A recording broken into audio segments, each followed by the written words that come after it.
Saudara ada, puji nama Tuhan. Biarlah kita terus sungguh-sungguh di dalam Tuhan. Bila mana kelak Tuhan datang, bila mana kelak kita dipanggil, biarlah nama saya dan saudara ada di sana. Puji nama Tuhan. Biarlah kita mau memuji mulakan nama Tuhan. Kembali saya undang kita semua bangkit berdiri. Ada gerakan Roh Allah di sini. Haleluya.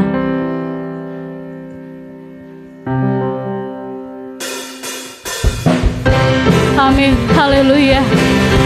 Rasakan gerakan Roh Allah ada di tempat ini. Terjadi di tempat ini. Sukacita daripada Tuhan terjadi. Haleluya. Ada gerakan Roh Allah di sini. Amin. Ada gerakan Roh Allah di sini. Di timur, di barat, utara,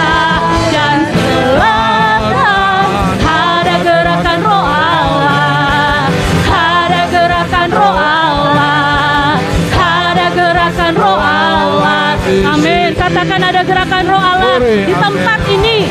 Ada gerakan Roh Allah di sini. Amin. Haleluya. Ada gerakan Roh Allah di sini. Di timur, di barat, utara dan selatan. Ada gerakan Roh Allah. Ada gerakan Roh Allah. Roh Allah, Hosana bagimu Tuhan, Hosana, Hosana, Hosana, Hosana. Terpujilah Tuhan, terpujilah Tuhan, terpujilah Tuhan yang datang dalam nama Yesus. Amin. Ada gerakan Roh Allah terjadi di tempat ini, dalam hatimu dan hatiku.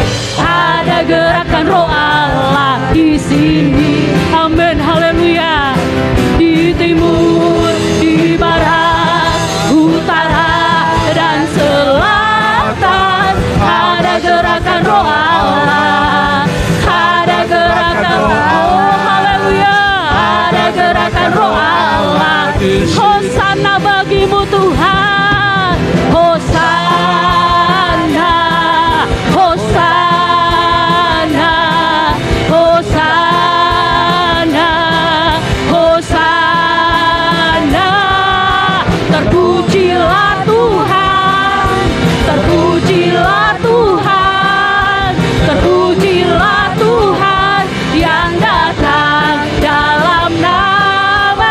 Hosana bagimu. Haleluya. Hosana, Hosana bagi Tuhan kita. Haleluya. Glory Yesus. Hosana. Terpujilah Tuhan, terpujilah Tuhan, terpujilah Tuhan yang datang dalam nama Yesus. Amin. Haleluya. Haleluya. Terpujilah Engkau Tuhan, terpujilah Engkau Yesus. Haleluya. Terpujilah namamu. Haleluya. Haleluya. Kami mau bersorak bagimu Tuhan. Haleluya. Haleluya. Yesus kami tinggikan. Haleluya. Terima kasih Tuhan. Terima kasih Yesus. Terima kasih Allah Roh Kudus. Terima kasih buat perbuatan-Mu yang ajaib di dalam kehidupan kami Tuhan. Kami boleh ada hingga saat ini. Semua Tuhan karena kebaikan dan kemurahan-Mu di dalam kehidupan kami. Biarlah terus pujian dan syukur kami naikkan di hadapan Engkau ya Tuhan. Kami tahu Tuhan, bila mana kami masih boleh ada hingga saat ini, hidup kami adalah penyembahan. Kami tahu Tuhan, hidup kami sungguh berharga di hadapan Engkau. Terima kasih Yesus, terima kasih Roh Kudus. Haleluya, terima kasih.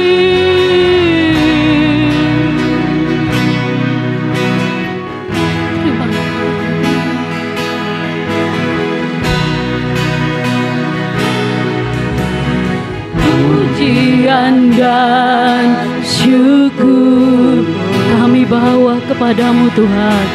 Ku bawa padamu dengan rendah hati, dengan rendah hati ku bersembah.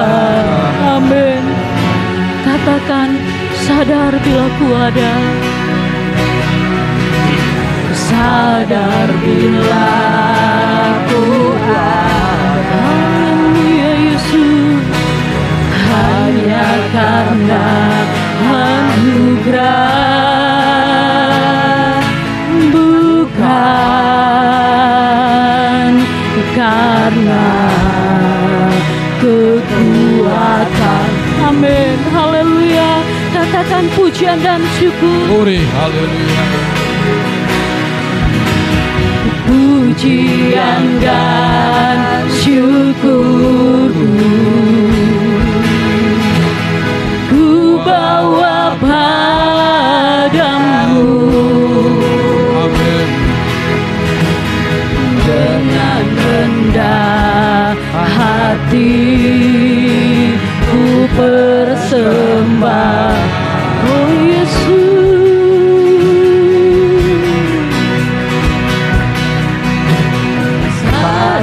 bila Tuhan, hanya karena anugerah-Mu Tuhan, hanya karena anugerah, bukan karena kekuatan-Mu. Haleluya. Ku tahu hidupku adalah penyembahan. Kau ciptakanku dalam kemuliaan. Haleluya, katakan ku tahu. Ku tahu hidupku berharga di mata-Mu.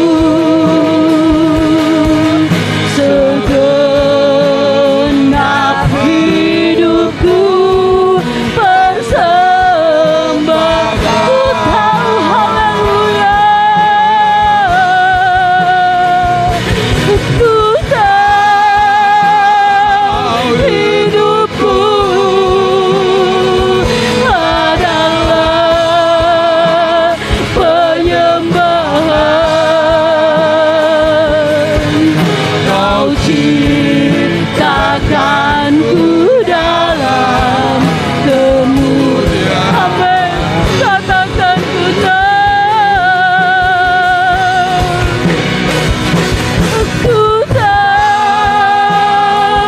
hidupku berharga di mata-Mu. Segenap hidupku persembah. Haleluya, ku tahu. Ku tahu hidupku, amin, haleluya, adalah penyembahan. Kau ciptakanku dalam kemuliaan. Katakan ku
kasih. Sekali lagi tanyakan pujian ini refnya. Dengan kasih Kristus Ibu Sugiono akan pimpin dalam doa.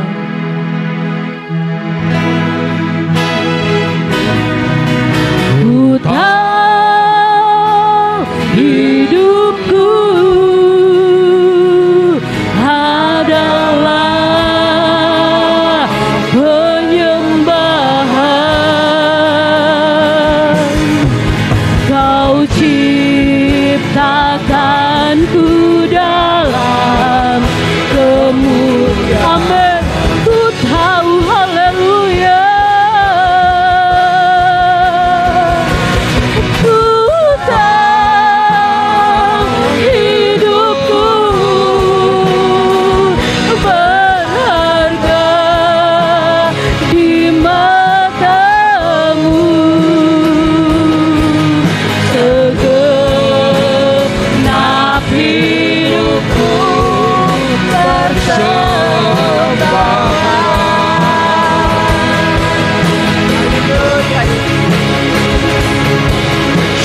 Segenap hidupku bersembahkan.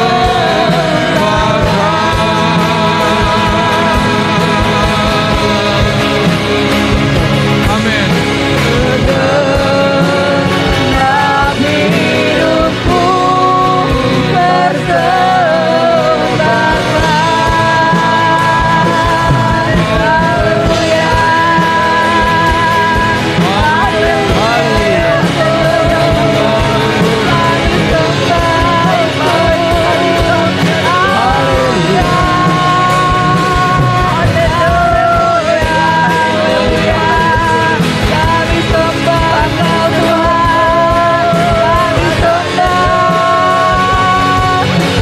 Haleluya.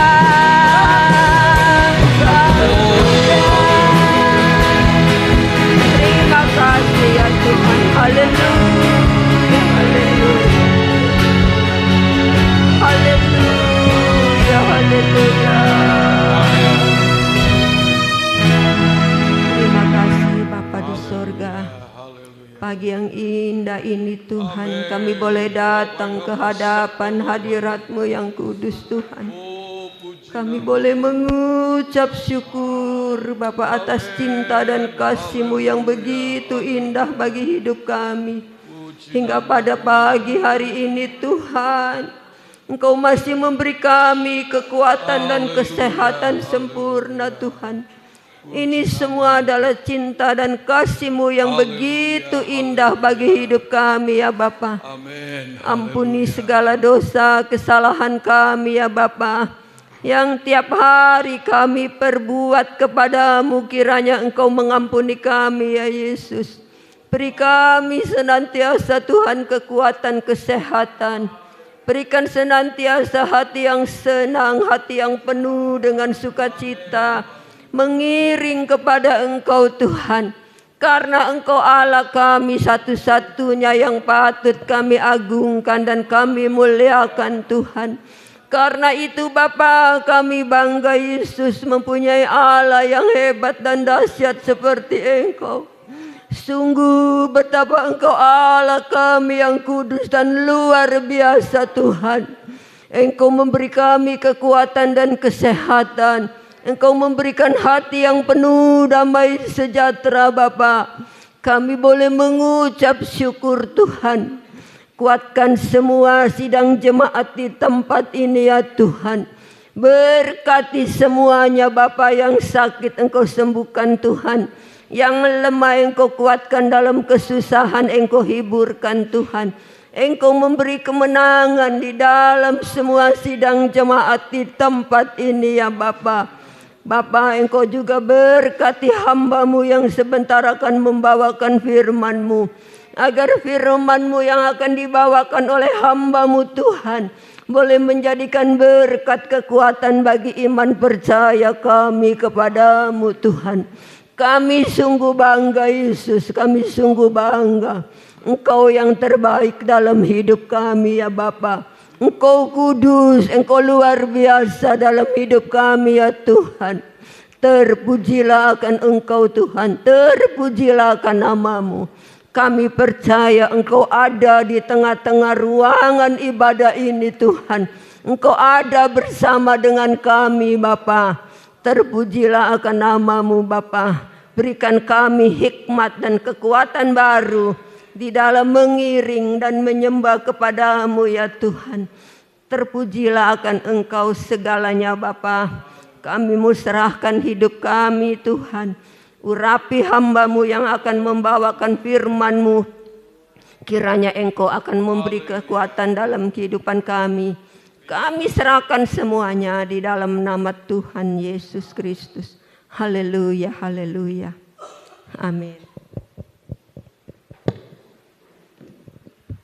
Puji Tuhan, haleluya. Kita ada sampai saat ini juga hanya karena kemurahan Tuhan. Sebelum saya sampaikan firman Tuhan, saya ada kesaksian saudara dalam kehidupan keluarga kami. Kemarin kami mengikuti wisuda anak kami Brian dan juga Billy ya, dalam pendidikan mereka. Puji Tuhan boleh berjalan dengan lancar sesuai dengan jadwal yang ditentukan. Tadinya anak kami Brian memang menghadapi tantangan karena dia harus mengikuti sekolah Alkitab, namun juga dia harus menyelesaikan sidang. Tapi puji Tuhan melalui perjuangan bisa berhasil. Dan kemarin kami suami istri menghadiri acara wisuda dan juga dihadiri oleh wakil menteri, dihadiri oleh ada bintang 2 dan banyak sekali yang memberikan sambutan-sambutan. Dan saya menghimbau kalau saudara punya anak tamatan SMK, kalau bisa sekolahkan di sana. Yang saya ikuti kemarin pernyataan dari kesaksian dari para pemimpin di sana, petugas di sana, staf, dan laporan dari pimpinan sekolah. 98% lulusan dari sekolah tersebut sudah bekerja. Ya, bekerja di pemerintahan, bekerja di swasta, bahkan bisa bekerja di luar negeri. Karena potensi dalam lulusan dari sekolah itu memang mengikuti zaman sekarang ini. Ya, kalau saudara punya anak, saudara bisa sekolahkan di situ.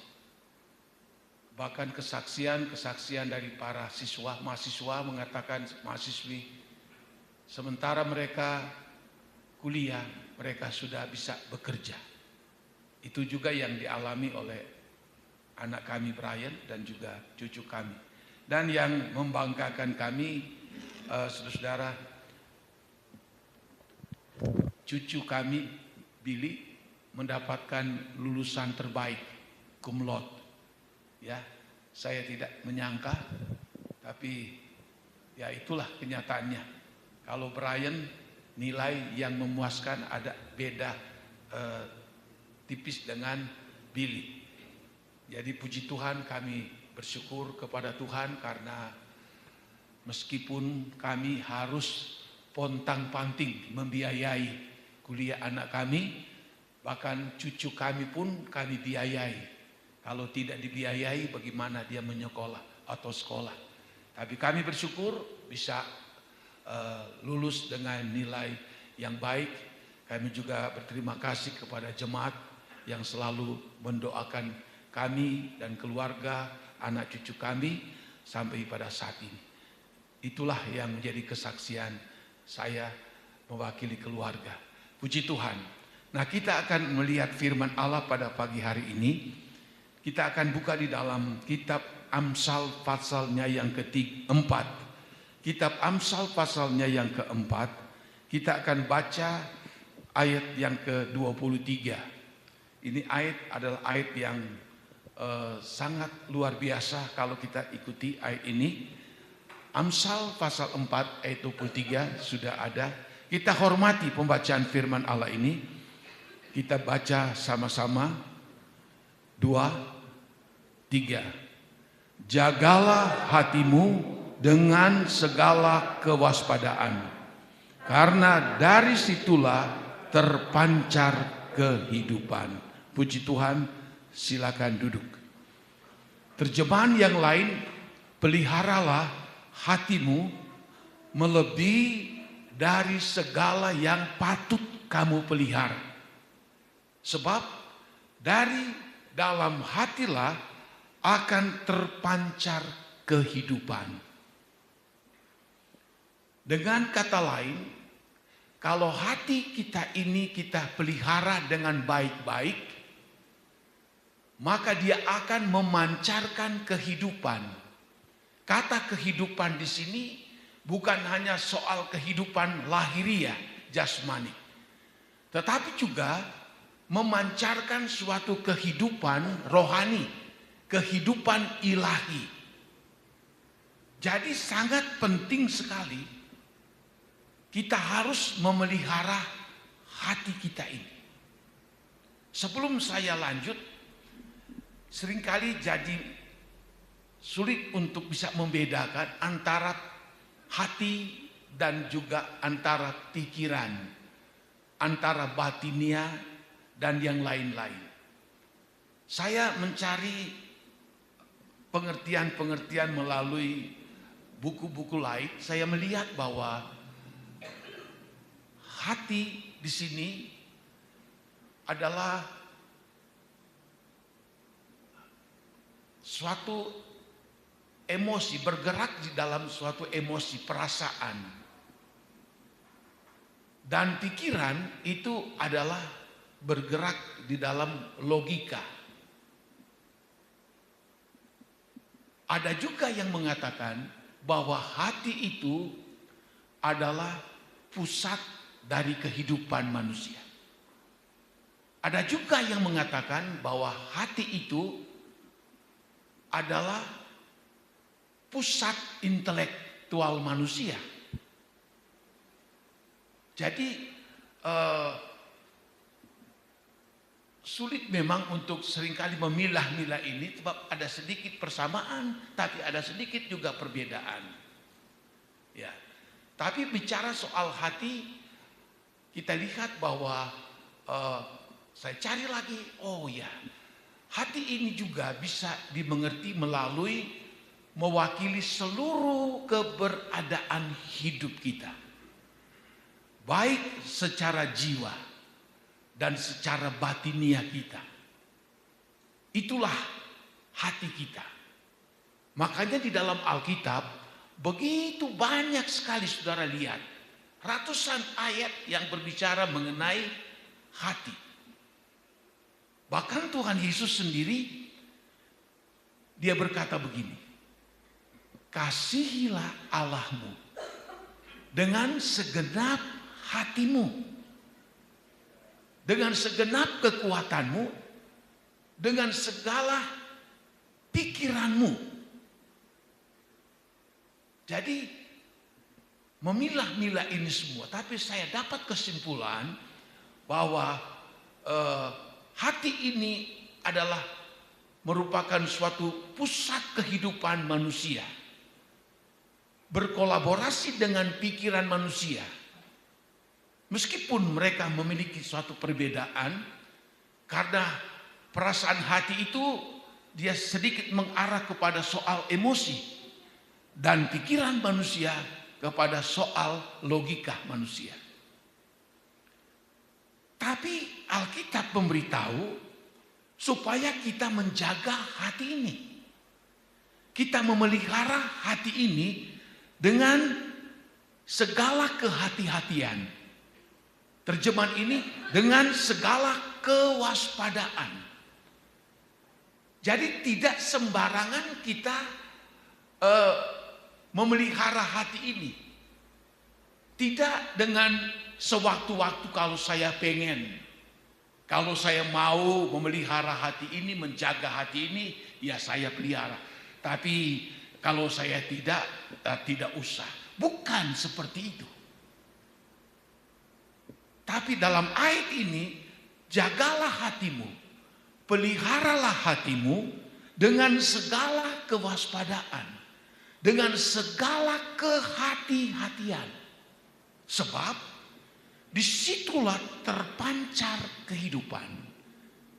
Dari hati yang dipelihara, hati yang dijaga baik-baik ini, maka disitulah akan menjadi sumber di dalam segala kehidupan baik secara jasmania dan juga secara rohani.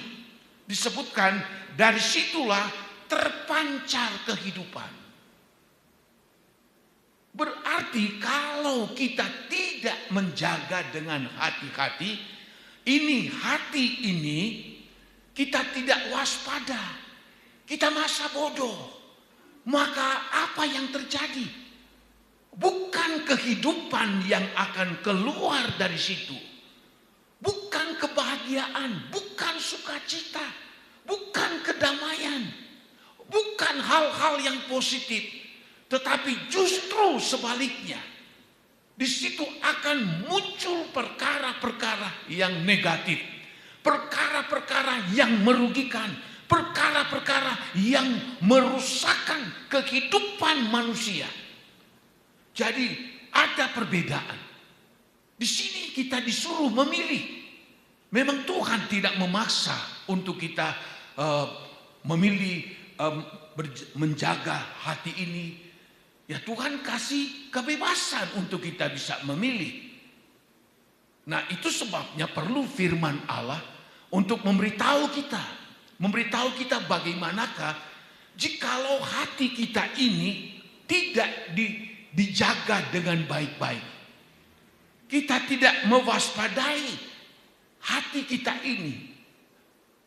Jadi apapun yang ada di dalam hati, dia cetuskan melalui mulut, melalui tindakan, melalui perbuatan. Tidak memikirkan apa akibat, apa resiko dari apa yang tercetus di dalam hatinya. Kalau hatinya penuh dengan keangkuhan, hatinya penuh dengan kedengkian, hatinya penuh dengan iri hati, hatinya penuh dengan kesombongan, maka di situ akan terpancar keluar. Dan ini semua akan mengakibatkan kerugian secara jasmani bahkan pun secara rohani di dalam kehidupan kita. Ini seringkali jadi masalah di dalam menjalani kehidupan ini. Sebab tidak sedikit orang yang masa bodoh berjalan dengan menjalani kehidupan ini carpe diem. Tidak berpikir jauh, tidak berpikir lebih dalam lagi. Nanti bagaimana ini kalau saya akan ikuti keinginan hati ini. Lalu keinginan hati ini tidak terkontrol dengan baik. Kita tidak menjaga dengan baik. Dan tidak sedikit orang yang terjebak dan bahkan terjerumus di dalam kehancuran.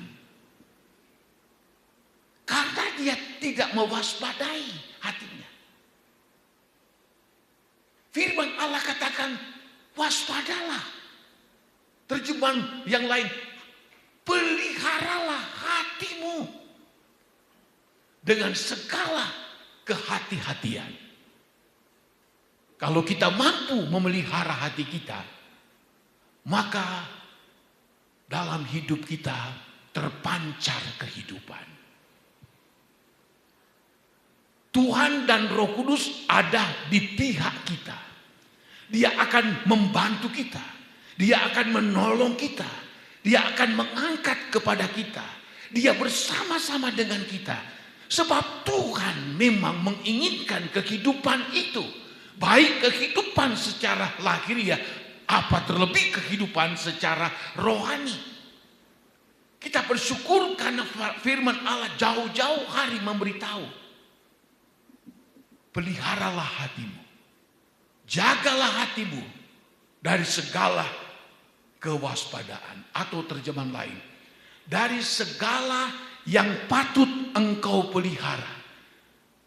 Maka hati inilah yang harus melebihi daripada seseorang itu untuk memelihara. Kalau orang misalnya contoh, dia bisa menjaga, memelihara hartanya.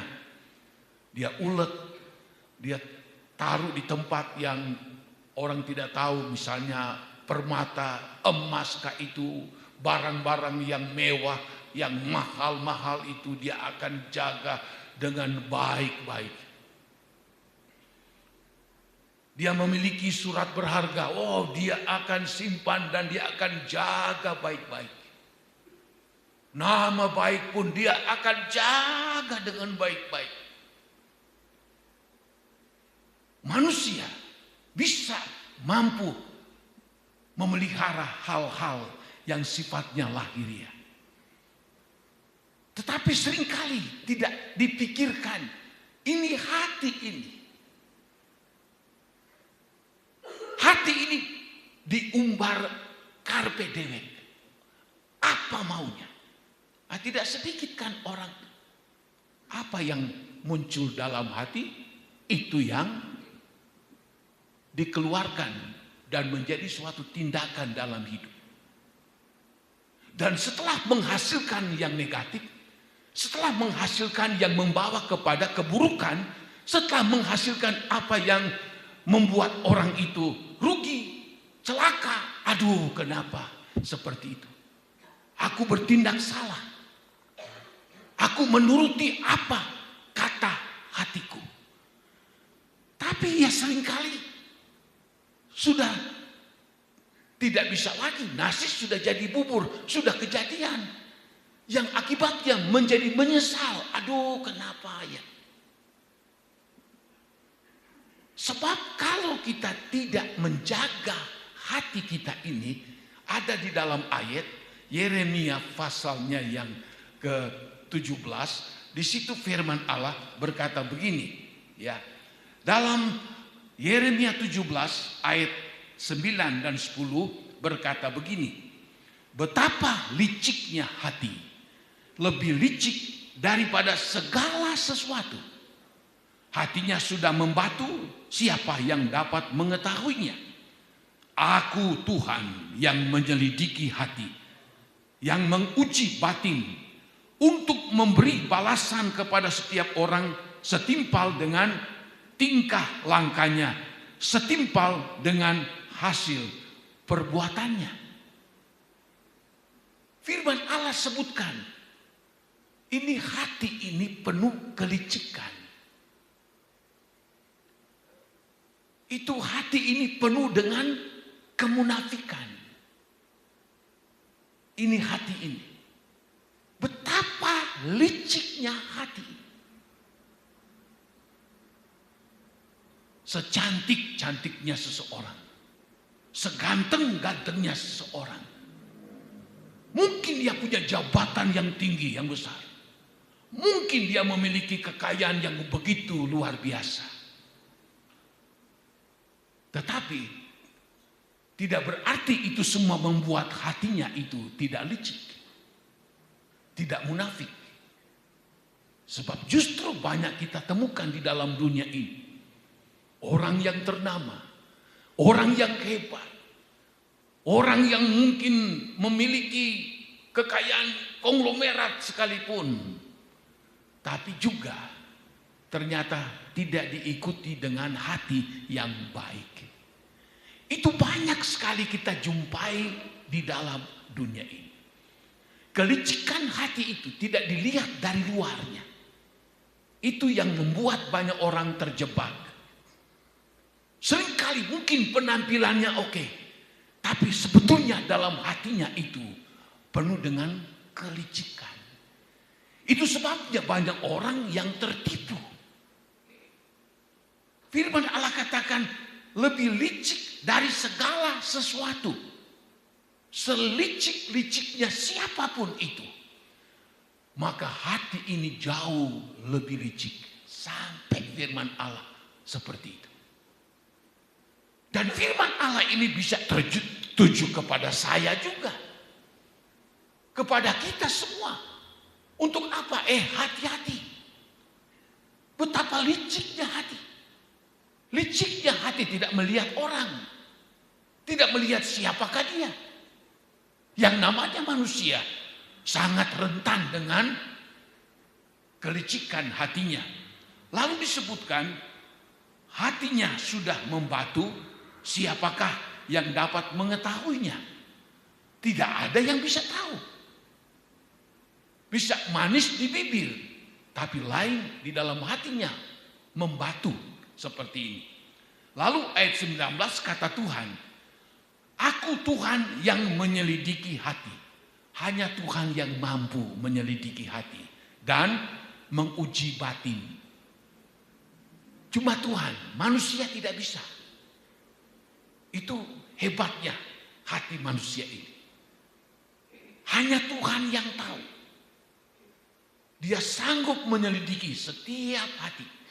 Makanya Daud dia pernah berkata dalam kitab Mazmur, dia berkata, Tuhan, selidikilah akan aku ya Tuhan. Ketahuilah akan segala jalan-jalan hidupku. Ujilah aku Tuhan. Apakah aku sudah berbuat serong di hadapan-Mu Tuhan? Ujilah aku, ketahuilah hatiku.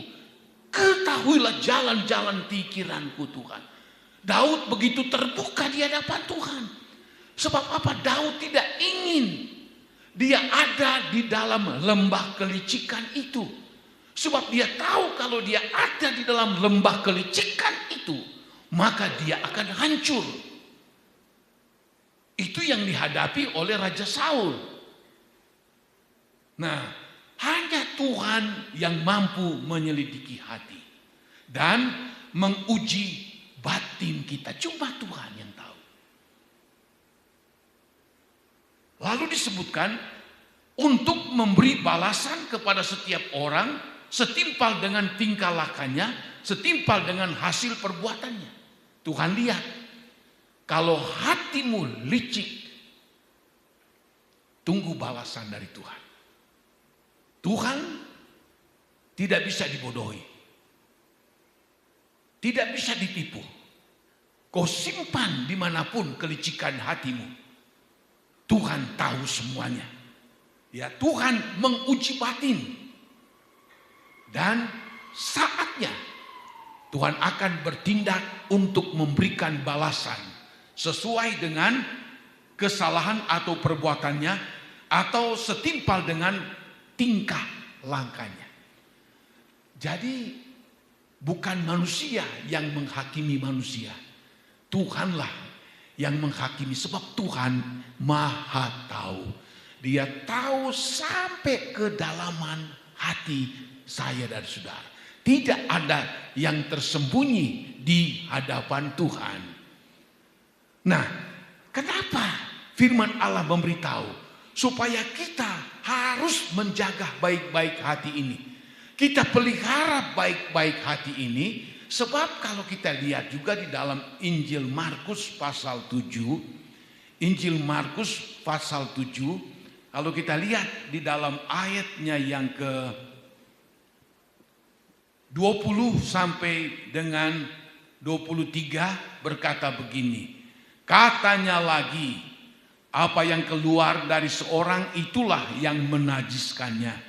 Sebab dari dalam, dari hati orang timbul segala pikiran jahat. Timbul percabulan, timbul pencurian, muncul pembunuhan, timbul persinahan, muncul keserakaan, timbul kejahatan, timbul kelicikan, hawa nafsu, timbul iri hati, hujat dan kesombongan dan juga kebebalan. Sebab hal-hal jahat ini timbul dari dalam dan menajiskan orang. Hal-hal yang jahat ini timbul dari dalam hati orang. Nah ini, orang kalau tidak mampu menjaga, memelihara hatinya, maka mudah sekali hatinya ini dibelokkan oleh iblis pertama, oleh keinginan-keinginan daging, oleh keinginan-keinginan mata yang berdosa, dan oleh keangkuhan hidup. Banyak sekali manusia yang tidak memelihara hatinya. Dia terjebak di dalam dosa-dosa keinginan daging. Dia terjebak di dalam dosa keinginan-keinginan mata.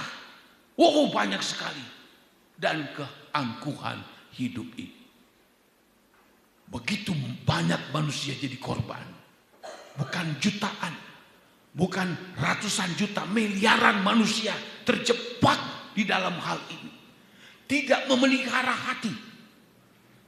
Ini yang membuat manusia di muka bumi ini hidup di dalam dosa, hidup di dalam kejahatan. Sehingga segala macam kejahatan muncul disebabkan mereka tidak mampu mengontrol hati ini. Tidak mampu menjaga, tidak memiliki kewaspadaan untuk memelihara hati ini. Tidak sedikit manusia di bumi ini dikatakan bahwa memiliki pikiran-pikiran yang jahat. Dan itu timbul di dalam hati. Kejahatan makin merajalela, apalagi pada akhir zaman. Bahkan pun aparat bingung bagaimana mengatasi ini. Kenapa? Karena hati manusia lebih cenderung memilih, tidak mau mengontrol hatinya. Dan disebutkan, dan banyak sekali percabulan terjadi di muka bumi ini. Dunia sekarang, apa yang disebutkan dalam Lukas 17, yang terjadi pada zaman Nuh, yang jadi pada zaman Lut, orang kawin dan mengawinkan, orang berpesta pora dengan segala macam kenajisan, sekarang sedang terjadi. Begitu luar biasa. Negara bagian Amerika begitu banyak. Negara-negara di Eropa sekarang sudah memberikan kebebasan. Wanita dengan wanita boleh menikah. Pria dengan pria boleh menikah. Itu percabulan, kenajisan, perzinahan yang begitu hebat sekali merajalela pada akhir zaman ini. Ya, lalu disebutkan, oh pencurian, wah makin merajalela. Ya, pembunuhan luar biasa. Pembunuhan, orang tua bunuh anak, istri bunuh suami, suami bunuh istri. Yang menghebohkan anak umur 14 tahun di Jakarta, dia bunuh ayahnya, dia bunuh neneknya. Lalu dia tusuk ibu kandungnya. Aduh, kenapa bisa seperti itu? Dunia edan kan. Pembunuhan terjadi, sudah dianggap biasa saja.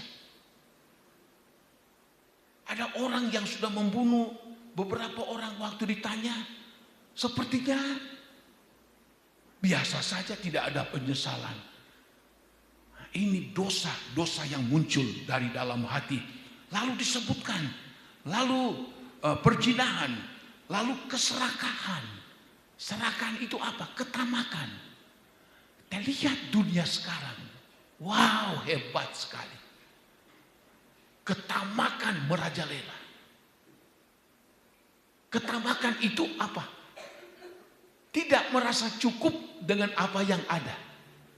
Tidak merasa puas dengan apa yang sudah ada pada dia. Dan celakanya lagi kita banyak sekali lihat di berita-berita. Orang yang sebetulnya sudah cukup. Orang yang sebetulnya sudah kaya.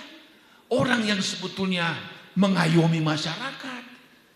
Tapi malah justru mereka itu ya hidup dalam keserakaan. Ada satu TikTok saya juga agak ketawa. Di situ dikatakan begini.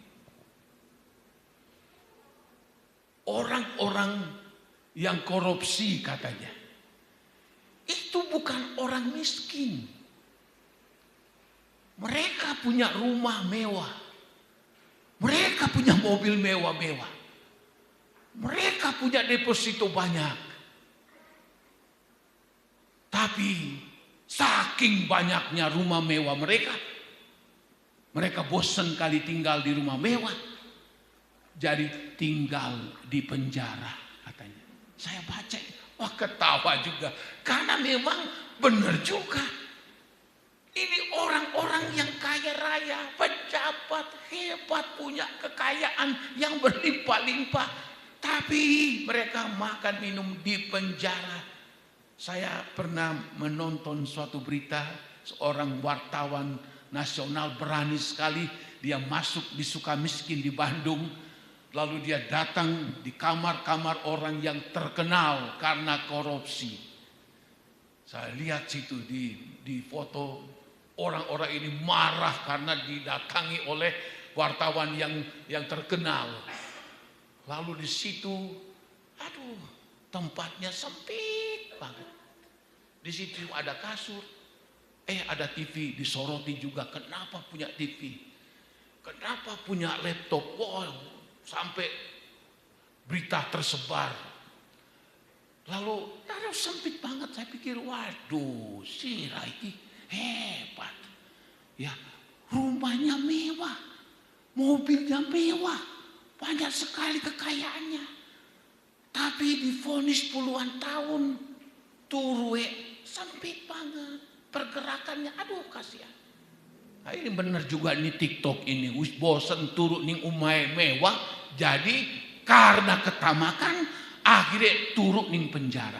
Itu yang banyak sekali kita lihat pada hari-hari ini. Kenapa? Karena keserakaan. Tidak merasa cukup, tidak merasa puas apa yang sudah ada. Bukan nanti orang sudah kaya lalu dia puas, ternyata tidak. Tidak nanti orang yang sudah hebat, pejabat hebat lalu dia sudah puas, tidak ternyata. Jadi intinya saudara, siapapun kita, mungkin kita tidak kaya, orang biasa-biasa saja. Tapi makan bisa makan, minum pakai juga bisa pakai. Lalu kita merasa puas dengan itu, wah itu sudah luar biasa. Sudah luar biasa. Dulu saya masih muda, memang agak solot kalau soal makan. Ya, wow, potong RW, waduh, codot, wow, pokoknya. Tapi saya sudah memasuki 50 tahun, 60 tahun, apalagi sekarang sudah 70. Selera makan apa baik. Makanya sering sayur asem baik, sambal terasi.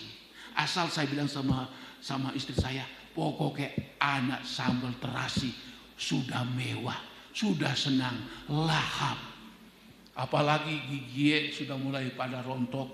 Udah 1 minggu, 2 minggu saya punya gigi ini agak sakit-sakit. Tapi kalau sama sayur asem dikasih nasi, lep serat, yang penting warek. Padahal cuma sayur asem sama sambal terasi. Ada ikan sedikit dari kasih sama Bapak Oki. Itu sudah puas. Sudah puas. Kepuasan itu bukan karena kita lebih. Justru kalau kita bisa bersyukur atas apa yang Tuhan berikan.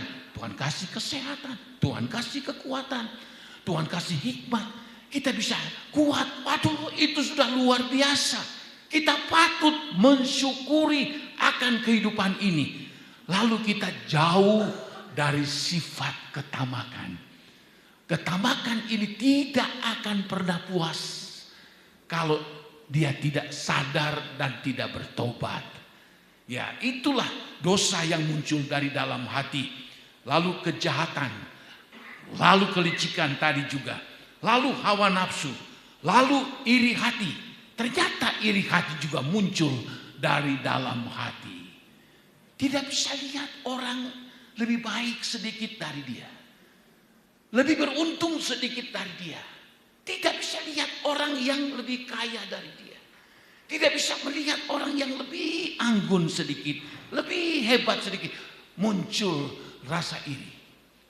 Dulu saya begitu sudah. Dulu saya begitu. Apalagi waktu masih muda-muda umur 30, 40. Ditekan muncul. Dalam ini, dalam itu. Tapi saya berjuang. Ini yang namanya iri hati jangan dianggap enteng. Jangan dianggap, sebab seringkali kita sudah ada iri kalau lihat orang, ada seorang berkata begini, orang yang iri, orang yang dia irinya senang-senang, tapi dia yang iri beli bisa turuk. Saya bilang, oh iya betul juga. Saya belajar, saya manusia. Saya belajar bagaimana mengolah mental saya, jiwa saya, rohani saya. Supaya saya tidak mau iri sama siapapun. Sebab akibat daripada iri ini yang timbul dalam hati manusia itu mencelakakan. Sama teman bisa putus hubungan. Sama saudara, sama kakak adik bisa putus hubungan. Cuman karena iri. Bahaya sekali. Nah, jadi iri hati juga muncul dari dalam hati. Bagaimana kita belajar? Bagaimana kita bisa belajar membuat kita tidak iri? Kalau ada orang kita kenal, kita tahu, tiba-tiba dia dapat rezeki. Hati kita bergejolak awal. Aduh, hebat. Kita kutsmene baik ya. Bisa muncul. Disitulah kita tekan hati kita. Jangan iri. Jangan iri. Itu berdosa. Jangan iri. Jangan iri. Itu berdosa. Sebaliknya kita mensyukuri. Puji Tuhan. Bror, bapak, ibu diberkati Tuhan. Memang awal-awalnya seperti lain di bibir, lain di hati. Tapi lama-kelamaan kita terbiasa. Mental kita tekan habis-habis. Jangan iri, jangan iri, jangan iri, jangan iri. Lama-kelamaan kita dituntun oleh Roh Kudus. Sehingga betul-betul kalau kita lihat orang lebih hebat, lebih beruntung, lebih baik, lebih diberkati dari kita. Kita malah ikut bersyukur. Luar biasa Tuhan. Itu tidak lain di bibir, lain di hati. Tapi betul-betul muncul dari dalam hati. Sebab hati kita sudah ajari. Kita sudah jaga betul-betul. Pelihara betul-betul. Sebab kalau kita iri hati, Alkitab katakan orang mancing sorga. Tidak bisa masuk sorga. Ini penyakit rohani yang hari-hari. Jadi mulai sekarang bapak-bapak, ibu-ibu, pemuda-pemudi remaja belajar. Kalau kau masih ada rasa iri melihat sesuatu, melihat seorang, katakan Tuhan, Roh Kudus jamah saya Tuhan. Supaya saya ini melihat orang yang diberkati, saya malah bersyukur, saya berterima kasih. Dan engkau pun akan nanti ditolong dan diberkati karena engkau memiliki hati yang baik. Amin. Lalu disebutkan dalam ayat ini dan hujat, ya itu penghujat, pencemooh, kesombongan. Ini sudah sering kali diulas, kesombongan, ya apa-apa, sombong. Kita tekan hati kita, ajak sobut siraku, ya siraku tidak apa-apa. Tidak hebat. Aja sobut. Seringkali orang memuji kita seperti ingin merasa melayang-layang. Jangan. Kita tekan diri kita. Aja sobut. Dulu sekali waktu peresmian gereja ini, wow, banyak sekali orang yang memuji. Karena di Pantura ini baru ini ada gereja besar. Pertama saya hebat juga ya. Tapi berjalannya waktu, bahaya saya ini. Ya, Saya berdoa, Tuhan tolong jaga, saya ingin jaga hati saya. Orang muji-muji, waduh, manusia memang begitu, ingin dipuji. Tapi saya tahu ini berdosa. Lalu saya tekan ini, kesombongan ini, Tuhan jangan. Lalu saya berdoa, Tuhan ajar saya merendahkan diri. Jangan sombong Tuhan, jangan sampai seperti. Nah, akhirnya kalau ada orang berkata begitu, saya punya senjata begini. Darah Yesus berkuasa. Darah Yesus tolong. Jangan sampai saya termakan, lalu saya jadi sobut. Nah ini. Jadi kita bisa menjaga. Akhirnya kita bisa mengontrol hati kita ini supaya tidak menjadi sombong. Manusia sombong bukan karena dia pinter.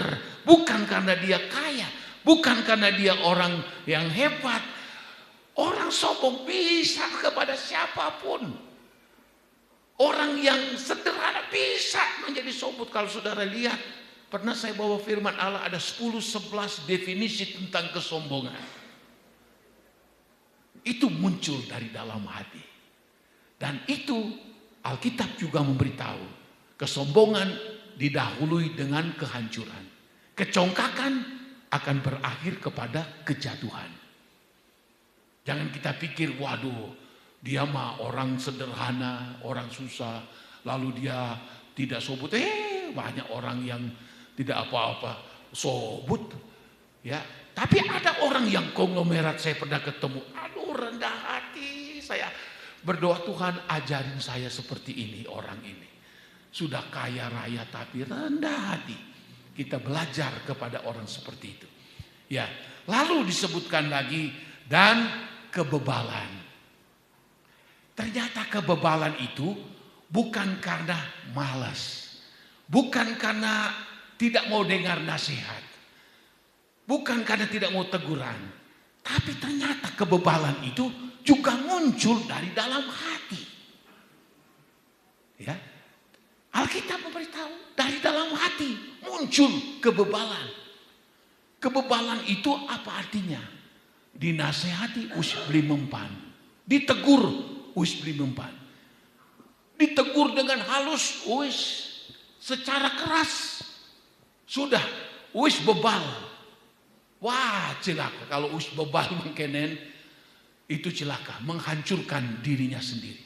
Bab siapa yang menasehati? Tapi puji Tuhan kita sudah lihat dalam kitab Yeremia 17, di situ disebutkan cuma Tuhan yang mampu menguji hati dan menyelidiki batin dan akan memberikan balasan kepada mereka menurut tingkah laku dan perbuatan mereka. Jangan kita anggap kebebalan itu itu biasa saja. Ternyata itu muncul dari dalam hati manusia. Orang menjadi bebal karena memang hatinya juga sudah keras. Tidak mau ditegur, tidak mau menerima nasihat. Wow, itu bahaya sekali. Firman Allah sebaik apapun, firman Allah diurapi apapun, wis bebal, wis angel. Nah, ini celaka sudah. Dari dalam hati muncul segala pikiran-pikiran yang jahat seperti yang kita lihat tadi. Semua hal-hal yang jahat ini timbul dari dalam dan menajiskan orang. Semua kejahatan yang dituliskan dalam ayat 21 dan 22 timbul dari dalam hati ini. Maka itu sebabnya Alkitab memberitahu, peliharalah hatimu dari segala yang patut engkau pelihara. Sebab dari dalamnya akan memancarkan kehidupan. Siapa yang tidak senang untuk kehidupan? Kehidupan secara lahiriah kita juga pengen sekali melihat kehidupan kita, keluarga, anak-anak kita. Kita melihat ada suatu kehidupan.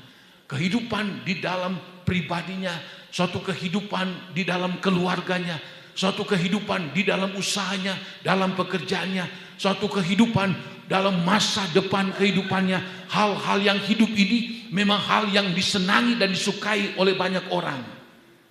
Tapi ini tidak akan datang dalam diri kita kalau kita tidak mampu memelihara hati, menjaga hati kita.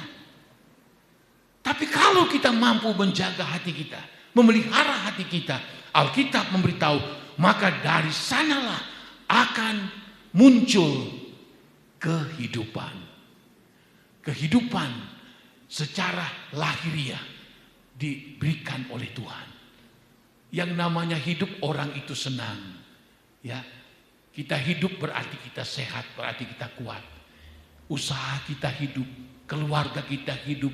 Wow, yang hidup-hidup itu pokoknya hal-hal yang positif, bukan negatif. Makanya jaga betul-betul akan hati ini. Supaya apa?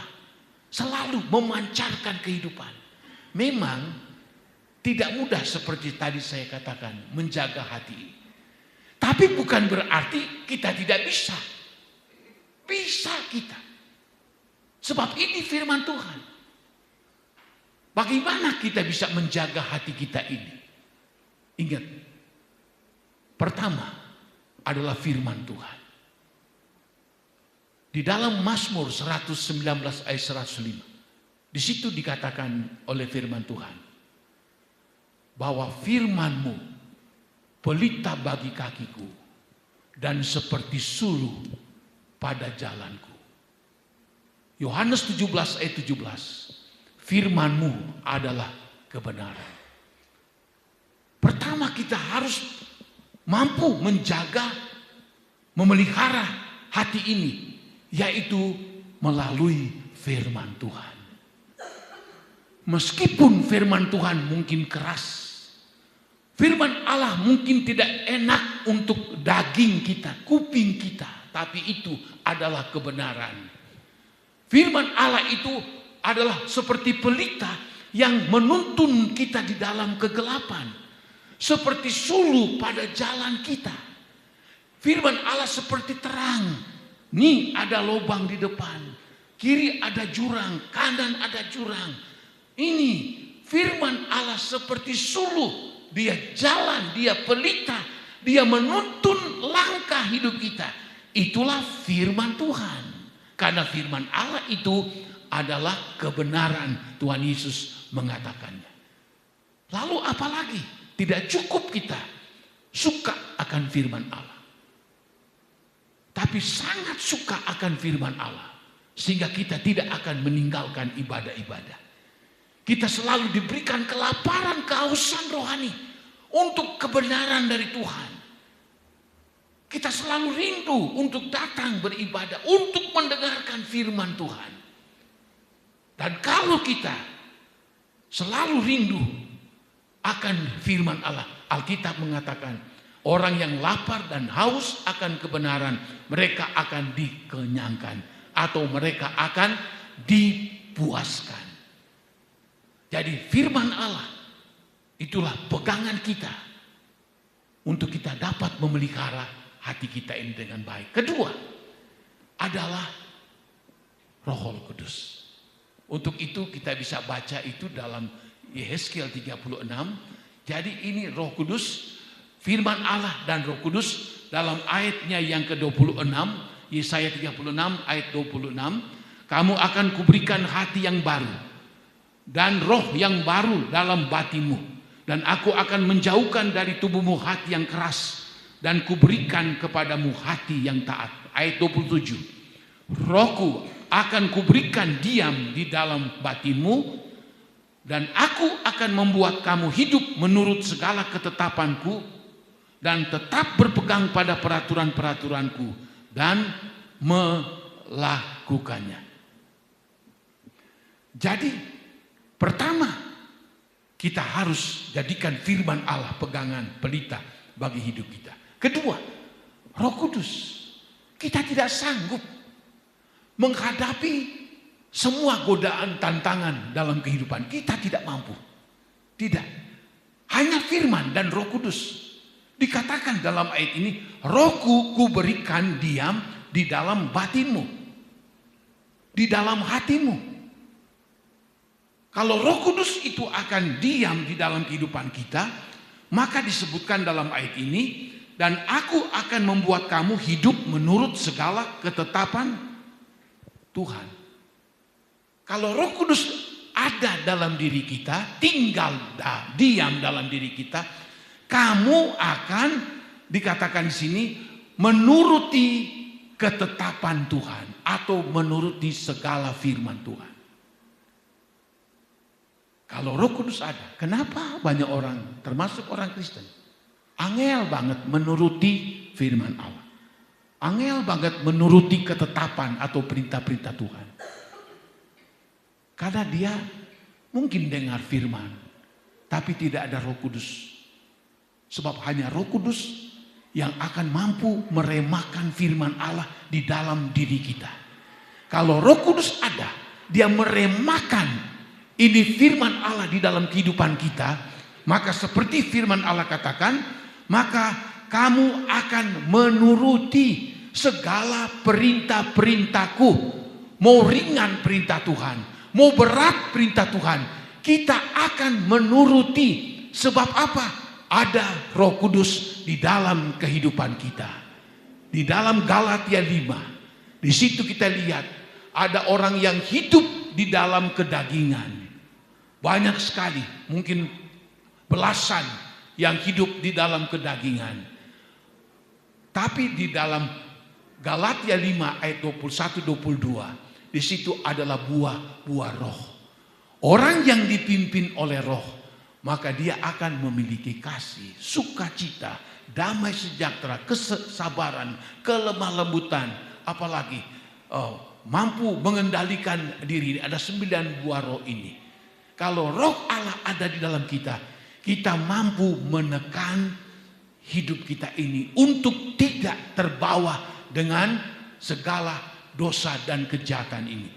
Tapi kalau kita tidak mampu atau tidak memiliki kekuatan firman, kita tidak memiliki kekuatan Roh Kudus dalam diri kita, apa yang terjadi? Maka semua kejahatan yang muncul dalam hati itu akan menghancurkan kita, akan membinasakan kita. Tapi kalau kita mampu menjaga hati kita dengan baik melalui firman Allah, melalui dengan urapan Roh Kudus, hati kita ini terpelihara siang dan malam, terpelihara, maka disitulah akan terpancar kehidupan. Jangan takut masalah kehidupan, menjalani hidup ini. Jangan takut sebab Tuhan tahu.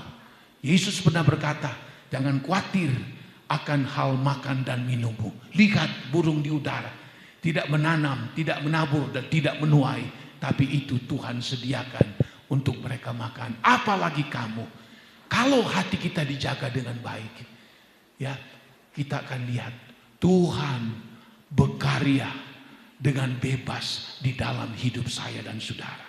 Tidak ada halangan, tidak ada kendala.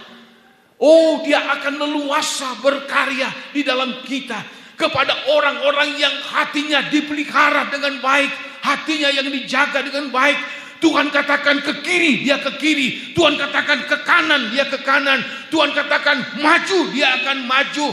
Oh, orang yang memelihara hatinya tunduk kepada pimpinan Roh Kudus, tunduk kepada pimpinan daripada Allah. Maka kita tidak takut dalam menghadapi hidup ini kalau kita mampu menjaga dan memelihara hati ini. Tuhan berkati kita masuk di dalam doa. Haleluya.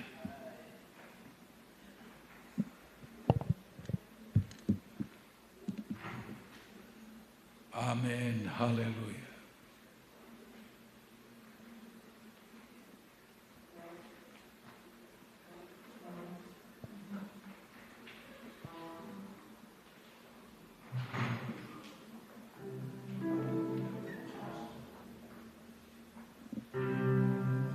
Peganglah tanganku Roh Kudus, sedih. Oh ya, masakala baya. Inilah doa kami. Ku tak dapat jalan sendiri tanpa Roh. Bawalah diriku, haleluya. Oh, bawalah diriku kepada pada seluruh kebenaran firman-Mu, segala agar aku tidak tersesat, agar ku tidak tersesat, mengikuti jalan. Peganglah tanganku Roh Kudus, oh peganglah tanganku Roh Kudus, tuntunlah kami, peganglah kehidupan kami Tuhan. Oh hanya Engkau yang sanggup memelihara hati kami. Oh firman dan Roh Kudus, haleluya, inilah menjadi kekuatan kami dalam kami menghadapi kehidupan ini. Oh haleluya, amin. Biar kami sanggup memelihara hati ini. Oh haleluya, supaya kami akan melihat kehidupan ilahi, kebaikan Allah selalu ada dalam kehidupan kami.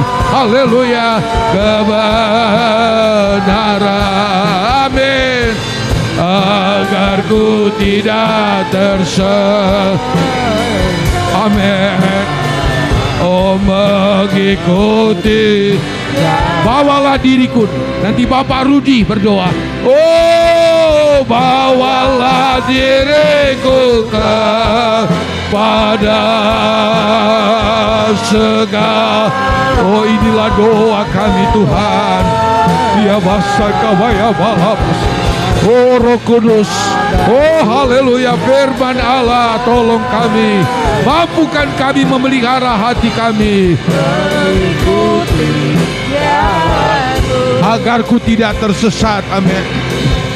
Oh agar ku tidak tersesat, mengikuti jalan-Mu.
Haleluya Yesus.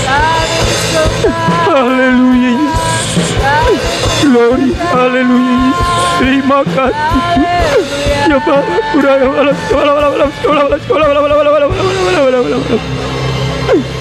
haleluya Yesus. Terima kasih Bapa di dalam surga. Sungguh benar ya Tuhan, bahwa kami terus masuk di dalam kebenaran firman-Mu ya Bapa. Firman-Mu sungguh luar biasa di tengah-tengah kehidupan kami Tuhan. Bahkan kami sangat yakin hanya firman-Mu yang sanggup mengubah kehidupan kami ya Bapa. Bila mana di dalam Amsal 4 ayat 23 mungkin terlihat sederhana ya Bapa, tapi di dalam semua itu mengandung arti yang sangat luar biasa, yang sangat bermakna di dalam setiap kehidupan kami anak-anak-Mu ya Tuhan. Terima kasih buat firman-Mu ya Bapa. Firman-Mu sudah berbicara melalui hamba-Mu ya Tuhan. Biar kami mampu menjaga hati kami ini ya Bapa. Kami mampu menjaga hati dalam kewaspadaan hidup ini ya Tuhan, sehingga kami sangat yakin ya Bapa, bila mana kami mampu menjaga hati ini ya Tuhan, akan terpancar kehidupan di dalam hati kami ya Bapa. Inilah iman percaya kami ya Tuhan.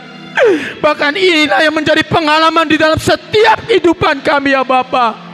Ajar kami terus ya Tuhan, untuk kami jauh dari kebebalan, dari iri hati, dari kecongkakan, dari kesombongan ya Tuhan.